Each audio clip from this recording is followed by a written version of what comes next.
সামাজিক মাধ্যমে ছড়ানো ভিডিওতে দাবি করা হচ্ছে জাতিসংঘ মানবাধিকার হাই কমিশনার ভলকার তুর্ক নাকি অন্তর্বর্তী সরকার ও সেনাবাহিনীর বিরুদ্ধে বক্তব্য দিয়েছেন। ফ্যাক্ট চেক বলছে এ দাবি ভুয়া।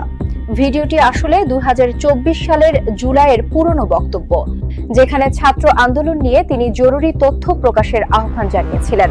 ভলকার তুর্ক কখনোই সেনাবাহিনীকে নিষেধাজ্ঞার হুঁশিয়ারি দেননি। বিস্তারিত জানুন আমাদের প্রতিবেদক রাফিদ হাসানের রিপোর্টে।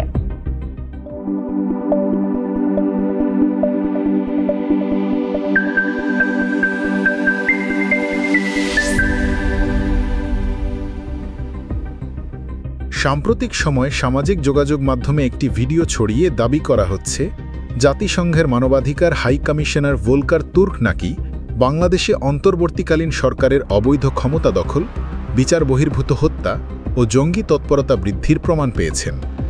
এমনকি পোস্টগুলোতে বলা হচ্ছে তিনি সেনাবাহিনীর উপর নিষেধাজ্ঞার হুঁশিয়ারিও দিয়েছেন। ফ্যাক্ট চেক অনুসন্ধানে দেখা গেছে এ দাবি সম্পূর্ণ মিথ্যা। ভলকার তুর্ক কখনোই বাংলাদেশ সেনাবাহিনীকে নিষেধাজ্ঞার হুঁশিয়ারি দিয়ে কোনো ভিডিও বার্তা দেননি।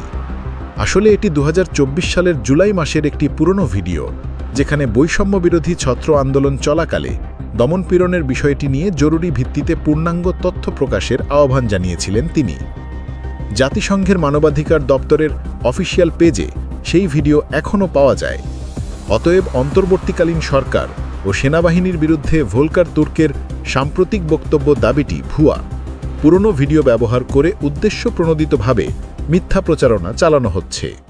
একটি ভুল তথ্য সমগ্র সমাজকে বিভ্রান্ত করতে পারে, তাই তথ্য যাচাই করুন, গুজব থেকে সতর্ক থাকুন।